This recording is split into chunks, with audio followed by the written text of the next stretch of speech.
Hey guys, I want to welcome you to the weekly Wednesday for the Financial Freedom newsletter, where every week, every Wednesday, we delve into something inspirational, motivational, something excerpt taken from the Financial Freedom weekly newsletter.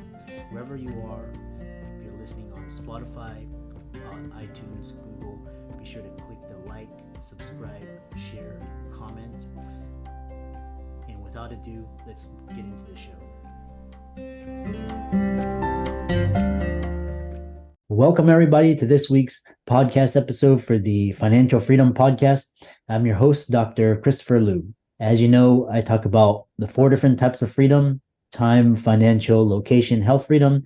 And in that light, I'm always scouring the globe, interviewing successful entrepreneur people on the cutting edge, serving their customer and changing world. So today we have LJ, and she dubs herself as a sales outsourcing specialist, and she's the founder of Sales Closers. So today's talk is going to be all about sales, the view of from corporate sales exec to freelance sales closer, and it's going to be a great conversation all about how to increase revenue in your business using sales. So with that, I'll let her introduce herself and welcome her onto the show. So Laura, welcome. Thank you. Thank you for having me, Christopher. What a great introduction. So yeah, just to add to that, I'm the founder of Sales Closers, and what we do is essentially help entrepreneurs to scale faster by outsourcing the sales to experienced sales closers. So yeah, I've got a track record of more years in sales than I care to imagine or care to remember, should I say. So about 23 years in sales, and probably even a little bit before that when I was a student, right? So sales has been my jam for all of my career at this point, going from corporate, like you say, to freelance, and now running my own agency. Yeah. What's interesting is, the 3 pillars of a business is sales, marketing, and innovation. And so, if you don't have sales, you don't have revenue. People have to give you money for your services. So, I know you started from corporate sales exec, and now you're a freelance sales closer. Tell us the transition to that, and kind of what are the different skill sets that people need if they want to become like entrepreneurial sales closers. Yeah, absolutely. So I did probably about 12 years in corporate sales before making the shift into freelance. There are definitely some core differences there. I mean, for me, it happened just shortly after I got married. Before I got married, I kind of had this vision of how life was going to be post wedded bliss. And my intention was to have a family. So I actually started thinking about freelance prior to that. So it was only a couple of months actually after I got married that I made the leap. And a lot of that came down to the reason I was toying with freelance was a personal development journey that I was on, thanks to sales, actually, thanks to some of the corporate sales training I'd been on. I remember one of the sales trainers that had trained us at the time, he used the analogy. He started by saying, hey, how much do you think, an executive is making? And we were kind of, guessing at, maybe 60, 70, 80, up to 100, on an annual basis. And he said, right. And he said, how much training do you think they do to do their job and do it well? It's like, well, you'd hope they do a lot of training. And he said, and as sales executives, how much are you earning? And of course, decent corporate sales executives could be earning up to 6 figures at the time. And the question came back, it's like, and how much training are you doing? And I was like, actually, it's quite easy when you've been in a job for a while to start coasting. So that started me on a personal development journey that in field sales, as I was at the time, turning my car into a bit of a mobile university, and learning. So my confidence was building in terms of the more I got to know about myself, which gave me the impetus, if you like, to then step out and go alone. And I think for me that the crux was I was turning up to sales meetings and thinking, I would love to be consulting with you on more than what my company can offer, because I know X, Y, and Z that could really help you, but I can't talk about that when I'm here today because I'm representing X company, you know. So yeah, that was it. So I guess in terms of that transition, to answer your question, it takes, I suppose, an understanding of yourself and your own skill set and a confidence in that, and really a certain amount of courage stepping into going freelance or going it alone. It's like you're moving away from the security of an employed role and a salary to actually, you know, making it work for yourself. But if you have the skills as a salesperson, and I'm always saying this, is like, you are going to be so sought after in the entrepreneurial world. I mean, like you said, right at the start of the interview, sales, without sales, there is no business, right? So you know, good salespeople are in high demand. There's just a bit of a shift in terms of mindset. It's quite fast paced in the entrepreneurial world, and I suppose you become more of an expert as well, because not all entrepreneurs are familiar with sales. You know, they're probably familiar with their thing or their delivery, but not necessarily an expert in sales. Yeah, it's quite interesting because you brought up 2 points. One was this idea of personal development and turning your what you call your spare time or net time, where you're just like walking or driving, whatever, and then turning that into your education. So podcast, Audible, all of that is all YouTube. And then you talk about conversation with your actual client. You know, a lot of the sales industry gets a bad rap because, but talk about like conversations that convert and the art and science behind closing more high ticket sales. Yeah. So there is definitely an art and a science to it. I would say I come more from the emotional perspective. So for me, it's about connecting at a really deep level when you talk about high ticket sales and having courageous conversations. So, you know, to get someone to part with a large sum of money, A, they've got to trust you, and B, they've got to believe whatever it is you are selling is going to solve a problem for them. So for me, quite often you can be in a position with someone in a high ticket sales conversation where you're asking questions that they haven't necessarily been used to answer in the past. So, you know, you've got to create a space of trust that they can be vulnerable, if that makes sense, Christopher.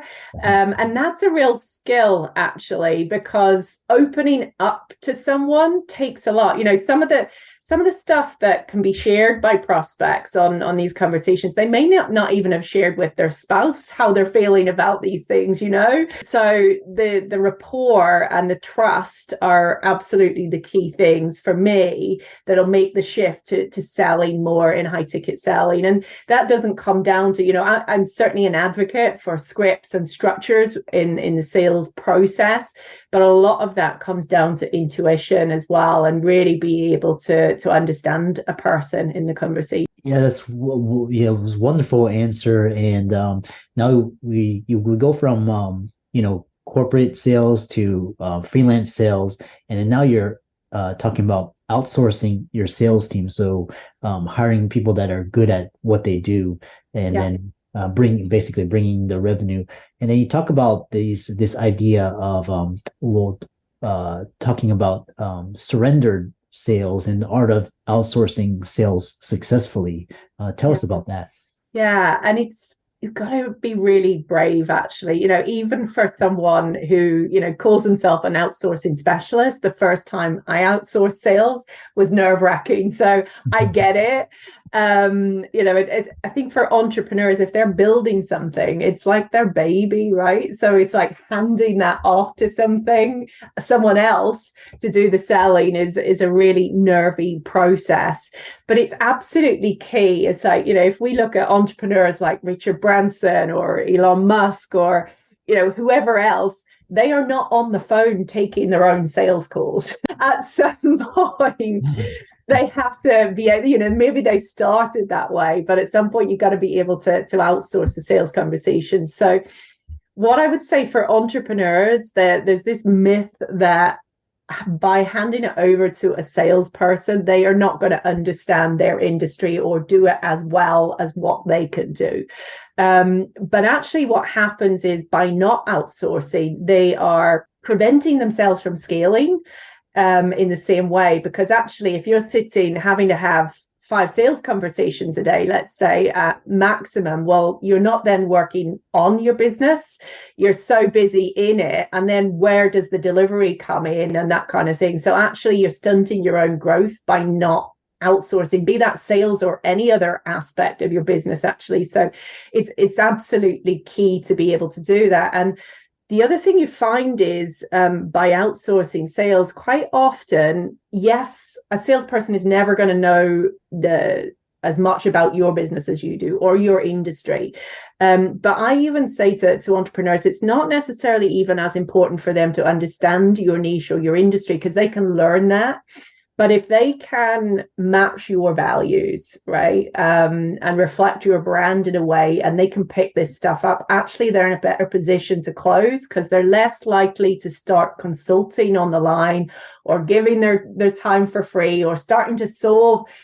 Entrepreneurs can't help it. If they see a problem, they're like, oh, I need to fix it, and they're starting there before even the transaction has happened. So a lot of the time they could even be talking themselves out of sales, because someone like turns up with, I know most of your audience are physicians, right? If someone turns up with a broken arm and you just put a plaster on, they're going away. They haven't actually fixed their problem. So as salespeople, how I see it is, well, actually, they're going to do a better job of staying above the problem, helping them to understand what's going on. So that kind of initial triage call, if you like, and then position the entrepreneur as the expert who can solve the problem after payment has been exchanged. Yeah, it's funny because as you mentioned, as entrepreneurs, kind of were control freaks, type A, and micromanaging, and when you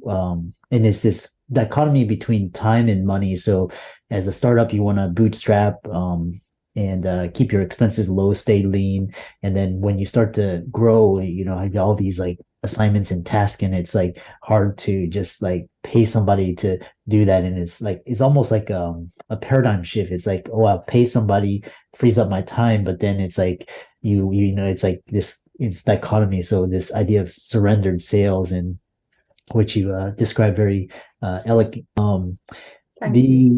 Talking about so people listening to this podcast, they're doing all the selling themselves. They're on these calls and they want to outsource their sales team. Talk about the do's and don'ts of sales outsourcing as we prepare your business to scale. Yeah, absolutely. So one of the things I would say is you absolutely do need to prepare. So quite often I'll speak to entrepreneurs who kind of see hiring a salesperson as a silver bullet to scale, or to get more sales through the door. That's absolutely not how you should view them.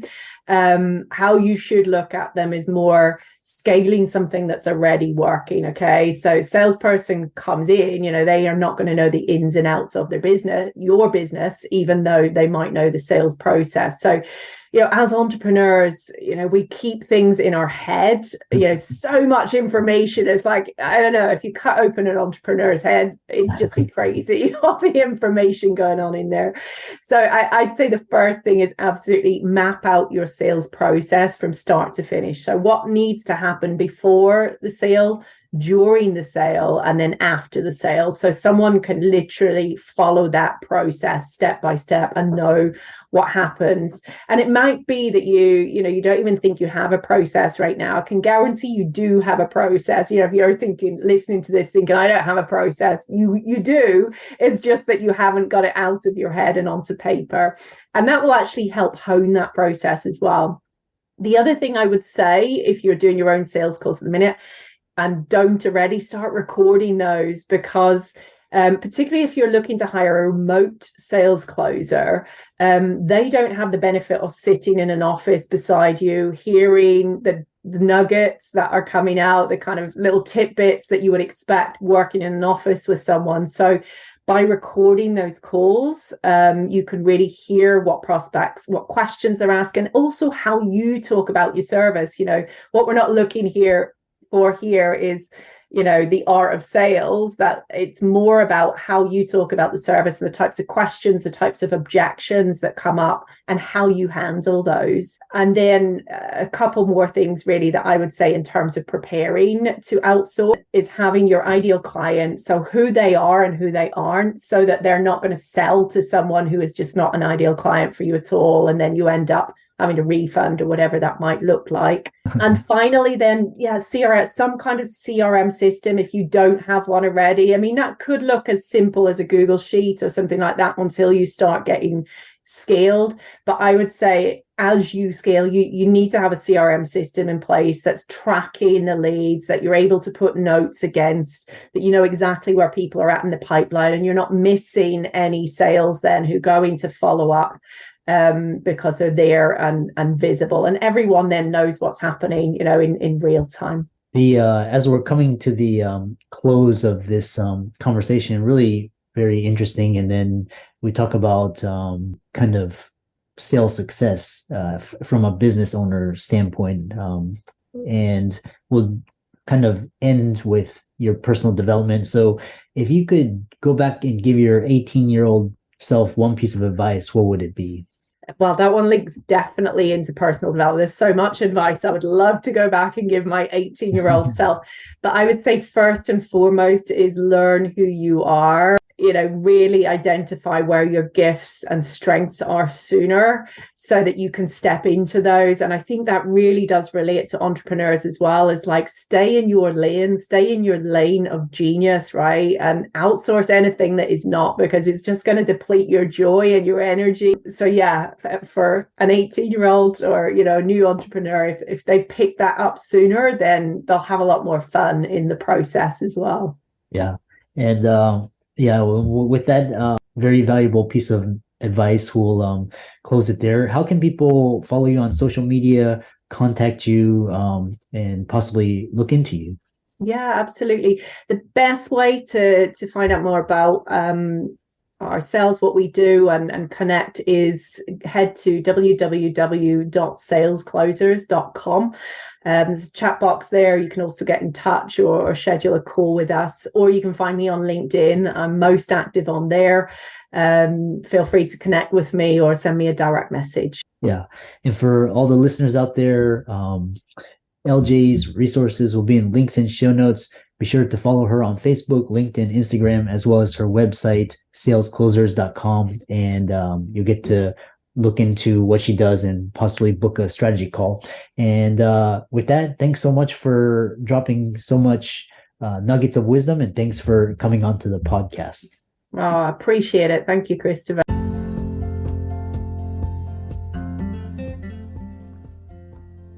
I hope you really enjoyed that wonderful, inspirational, motivational piece. Again, wherever you are listening, if you liked it, be sure to like, comment, share, subscribe. We're on everywhere: Spotify, iTunes, Google, Amazon, Audible. And without much ado, be sure to thank this show's sponsors, and we'll see you next week.